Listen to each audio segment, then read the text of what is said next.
उत्तम रीट की परीक्षा देने वाले समस्त विद्यार्थियों के लिए बहुत बहुत शुभकामनाएं, अग्रिम बधाई। अच्छे से आप तैयारी करें और निश्चित रूप से आपका सपना पूरा होगा। इसी उम्मीद और आशा के साथ में दोस्तों, बहुत ही इंपॉर्टेंट आपके फॉर्म आज से होने वाले फॉर्म भरने से पहले आपको एक बात ध्यान रख लेनी है। यदि कोई भी छोटी सी मिस्टेक आपकी हो जाती है, कोई भी गलती हो जाती है, तो आपको सिर्फ और सिर्फ पछतावा मिलेगा। ऐसी गलती नहीं हो तो फॉर्म भरने से पहले आप ये वीडियो पूरा देख लीजिए अच्छे से। हम इसमें पूरा फॉर्म आपको बताएंगे कैसे आपको भरना है, किस में क्या भरना है और कौन सी गलती जहां हो सकती है वो गलती आपको बताएंगे कि ये गलती हो सकती है, इसलिए उस गलती से बचना है।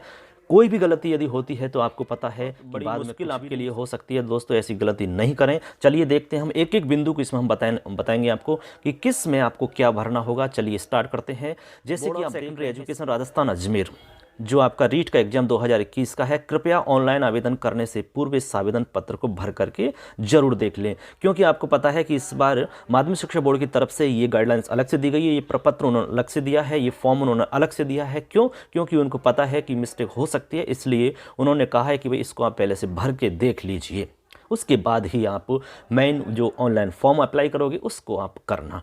तो इसमें हम पूरी डिटेल आपको बताने वाले हैं। चलिए दोस्तों, आज यदि आपने चैनल को सब्सक्राइब नहीं किया, चैनल को सब्सक्राइब कर लें, क्योंकि इस पे मिलेगी आपको सारी जानकारी कंप्लीट रीट से रिलेटेड। आपको जैसे संस्कृत से संबंधित आपको पूरा सिलेबस मिलेगा, साइकोलॉजी से संबंधित आपको यहाँ पर मैटर मिल जाएगा। जैसे कि स्क्रीन पर देख पा रहे होंगे आप, यहाँ पर सबसे पहले तो आप एक चीज़ देखेंगे, यहाँ देखिए फोटो का एक यहाँ पर एक बॉक्स बना हुआ है, यहाँ पर आपको फोटो लगाना है आपका। अब फोटो भी आपको लेटेस्ट फोटो लगाना है, जो नया फोटो आपके पास हो नहीं है तो आप तुरंत फोटो खिंचवाएं, अच्छा सा फोटो आप लगाएंगे यहाँ पर। इसके बाद में यहाँ पर जो एक बॉक्स बना हुआ है, इस बॉक्स में आप अपने सिग्नेचर करेंगे। आप अपने हस्ताक्षर जो आप करते हैं, जो आप यहाँ करेंगे, वही हस्ताक्षर आपके एग्जाम हॉल में भी होने चाहिए। तो ये एक छोटी सी बात तो यहाँ से हो जाती है। इसके बाद में हम देखेंगे एक एक लाइन में क्या आपको भरना होगा, एक एक पॉइंट को हम देखते हैं। चलिए, बेसिक डिटेल्स ऑफ कैंडिडेट, चलिए स्टार्ट करते हैं दोस्तों। देखिए, सबसे पहले जैसे कि आप देख पा रहे हैं, बेसिक डिटेल के अंदर सबसे पहले आपको लिखना है नेम ऑफ कैंडिडेट। यहाँ पर आपको अपना नाम लिखना है, अभ्यर्थी का नाम लिखना है, और यहाँ पूरा नाम आपको कंप्लीट अच्छे से लिखना होगा।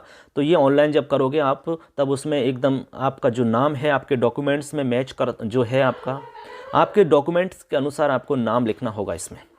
इसके बाद में नीचे है पिता का नाम, तो सेकंड वाले में आपको अपने पिताजी का नाम लिखना होगा, ठीक है ना। इसके बाद में आपको मदर्स नेम, आपकी माताजी का नाम लिखना होगा। ये डॉक्यूमेंट्स के आधार पे लिखना है, आपके जो भी डॉक्यूमेंट्स हैं, आपके 10वीं की मार्कशीट है, 12वीं की मार्कशीट है, उनमें जो नाम है आपके, वही नाम आपको लिखने हैं, नहीं तो आगे जाकर दिक्कत हो जाती है दोस्तों। इसके बाद में आगे है जेंडर, लिंग, तो यहाँ पर आपको सेलेक्ट करना है मेल या फीमेल, ठीक है। इसमें आप देख लेंगे, यदि कोई लड़की है तो उसको फीमेल करना है और लड़के हैं तो मेल करना है, ये आप कर लेंगे। इसके बाद में आगे लिखा हुआ है मैरिटल स्टेटस, यानी वैवाहिक स्थिति क्या है, आप वैवाहिक हैं या नहीं है, आपका विवाह हुआ है या नहीं हुआ। यदि है तो आप लिखेंगे मैरिड, और नहीं हुआ है तो अनमैरिड लिखेंगे। यदि कोई डिवोर्स किसी के साथ में हुआ है, डिवोर्स हुआ है, ठीक है ना, तो आप यहाँ लिखेंगे डिवोर्स पे टिक करेंगे, और यदि कोई विधवा है तो आप विडो पे टिक करेंगे, ठीक है। ये आप बताएंगे क्या स्थिति है आपकी मैरिटल स्टेटस, ठीक है। इसके बाद में यहाँ पर आप आगे चलेंगे तो यहाँ आपके लिख रहा है धर्म, तो यहाँ पर आप धर्म बताएंगे कि आपका धर्म कौन सा है। यहाँ पर बहुत सारे दिए हैं, उनमें से आपको टिक करना है, जैसे कि हिंदू धर्म है, मुस्लिम है, सिख है ना, क्रिश्चियन, और ये आपका जैन और बुद्धिज्म एंड अदर, ठीक है। जो भी धर्म आपका होगा वो आप यहाँ पर टिक कर लेंगे। तो ऐसे करके आप यहाँ तक कोई दिक्कत आपको नहीं होगी, ये आप आसानी से कर पाएंगे।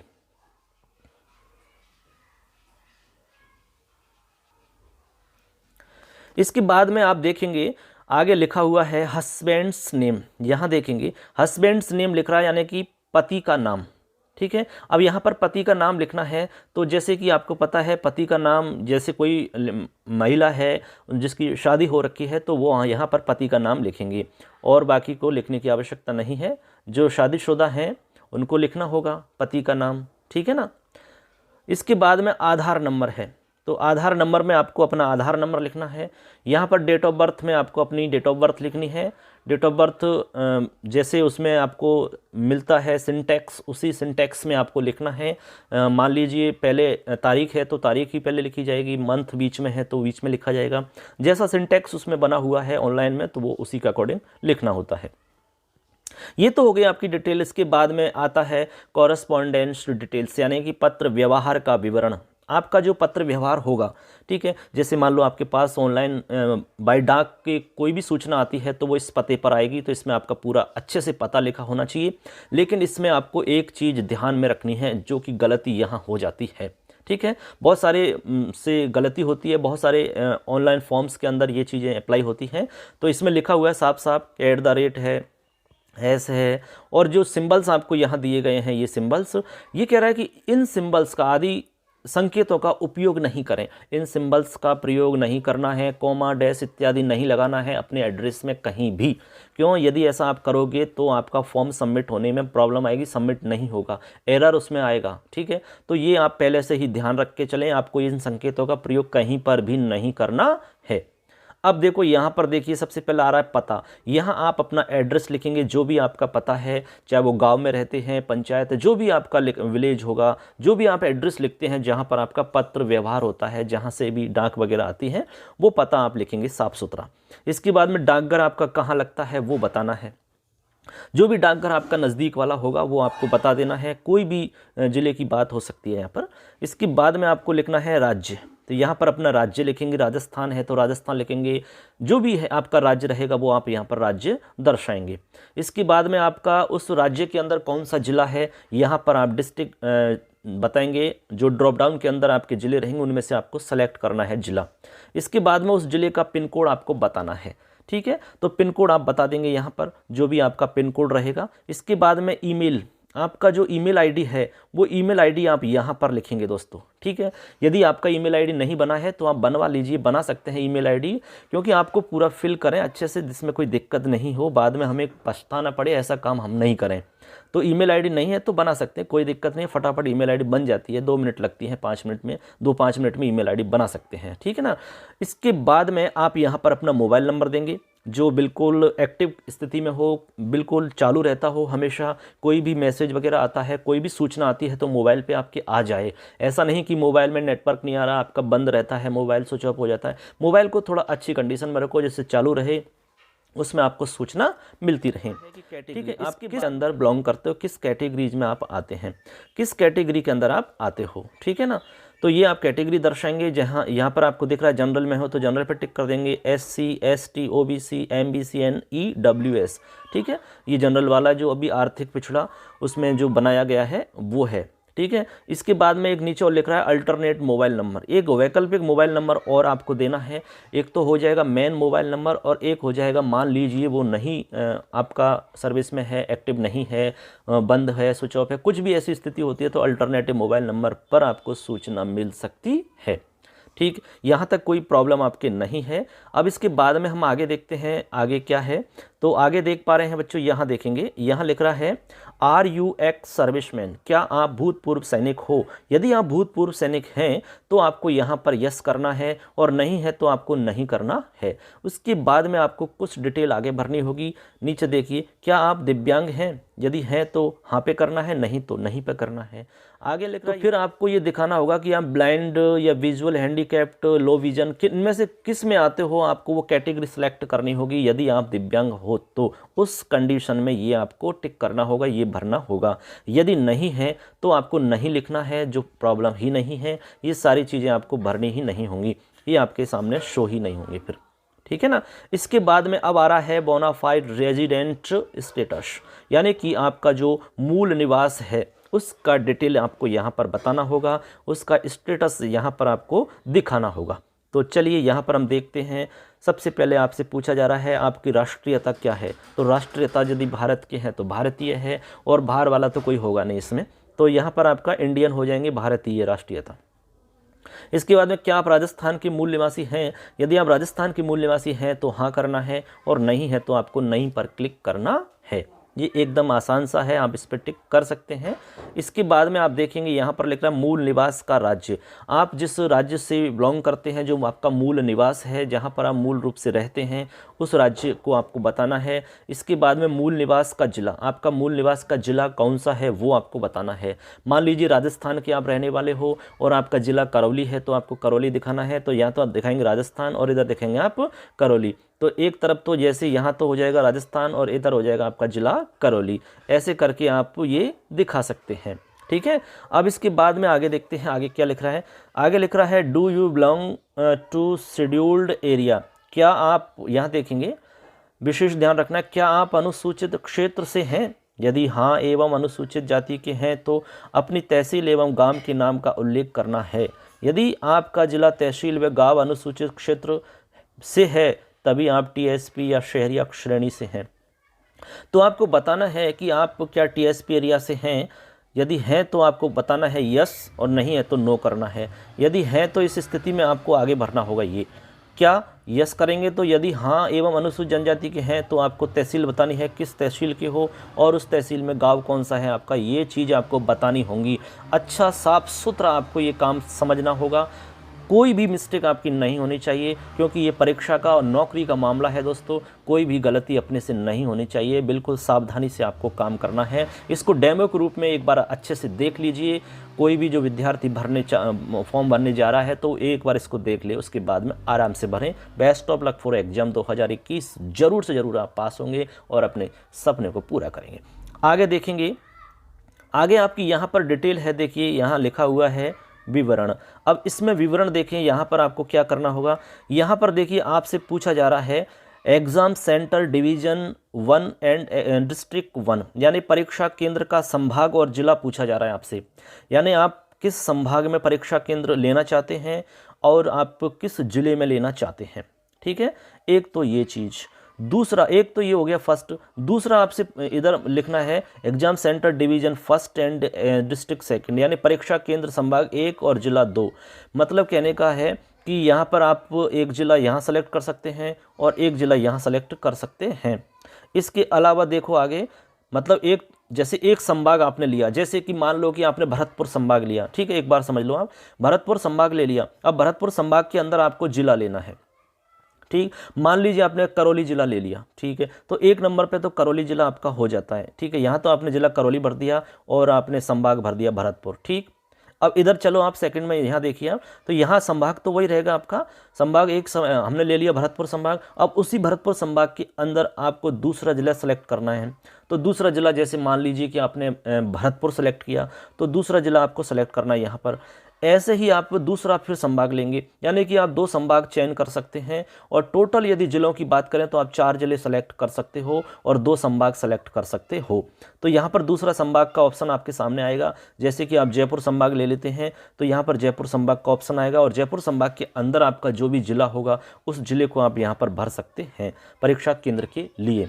ऐसे ही आप इधर जयपुर संभाग के अंदर फिर दूसरा जिला भरेंगे। तो कुल मिलाकर के आपको बात समझनी है दोस्तों कि आप 2 संभाग ले सकते हो और 2 संभाग में यानी कि टोटल मिला के 4 जिले आप सेलेक्ट कर सकते हो परीक्षा केंद्र के लिए, ठीक। बात समझ में आ गई होगी आपके। यानी कि आप 2 संभाग में 4 जिले का मतलब है कि एक संभाग में आप 2 जिले ही बता सकते हो, उन्हीं में से आपका सेंटर आएगा जहां पर आप परीक्षा दोगे। जैसे आपने भरतपुर सेलेक्ट कर लिया और एक तरफ आपने दूसरे नंबर पे आपने जयपुर सेलेक्ट कर लिया, ठीक है। अब भरतपुर के 2 स्कूल आपके पास रहेंगे, यानी 2 जिले आपके पास रहेंगे। उन 2 जिलों में कहीं भी आपको स्कूल मिलेगा जहां आपको एग्जाम देनी है। ऐसे ही दूसरा जो संभाग रहेगा आपका जयपुर संभाग, उसमें भी आपको 2 जिले आपने चयन किए होंगे संभाग के अंदर। वहां पर आपको कोई भी स्कूल या कोई भी जगह मिल सकती है जहां आपको एग्जाम देनी है। तो ये तो बात हो गई आपके परीक्षा सेंटर की बात हो गई। अब इसके बाद में देखो बहुत ही महत्वपूर्ण चीज़ है यहाँ पर, ये बहुत ही माध्यम की भाषा का चयन। यहाँ पर आपको भाषा का चयन बहुत ही सावधानी से करना है दोस्तों। यहाँ पर बहुत सारे बच्चों की पहले गलतियाँ हुई थी, बहुत सारी मिस्टेक्स पहले हुई थी। तो आपको पता है एक बार गलती हो गई तो उसके बाद में कुछ भी नहीं होता है, केवल पछतावा मिलता है, बहुत बड़ा दुख होता है, क्योंकि ये नौकरी का मामला है, ठीक है। ये कोई BA या 12वीं या कोई 11वीं की एग्जाम नहीं है बच्चों, तो सावधानी से काम करना है, ठीक है। अब देखो यहाँ पर आपको 2 लैंग्वेज लेनी होंगी बच्चों, ये आप सब जानते ही हैं। लैंग्वेज फर्स्ट लेनी होगी और लैंग्वेज सेकंड लेनी होगी। यहाँ पर बहुत सारे बच्चों को कन्फ्यूजन अभी भी बना हुआ है, तो आप अच्छे से इस वीडियो को देखेंगे तो क्लियर हो ही जाएगा। यदि आप भाषा पहली ले रहे हैं तो पहली भाषा के अंदर भी आपको 2 ऑप्शन मिलेंगे। यानी जैसे कि आपके सामने लिखा हुआ है, यहाँ पर 7 भाषाएं आपके सामने लिखी हुई हैं। इन 7 भाषाओं के अंदर से आपको कोई भी एक भाषा चयन करनी है। जैसे मान लीजिए आपने संस्कृत भाषा का चयन किया, ठीक है, आपने संस्कृत भाषा ले ली। अब इस संस्कृत भाषा के अंदर भी 2 पार्ट मिलेंगे, यानी कि संस्कृत भाषा फर्स्ट, संस्कृत भाषा सेकंड। तो 2 भाषा आपके सामने रहेंगी। अब उनमें से जो भी आप चयन करना चाहें वो आपके ऊपर डिपेंड करता है। तो सबसे पहले तो आप इनका सिलेबस देख लीजिए। सिलेबस यदि आपको जो अच्छा लग रहा है वो करिए, आप देखो पहले से दोनों को मैच करिए।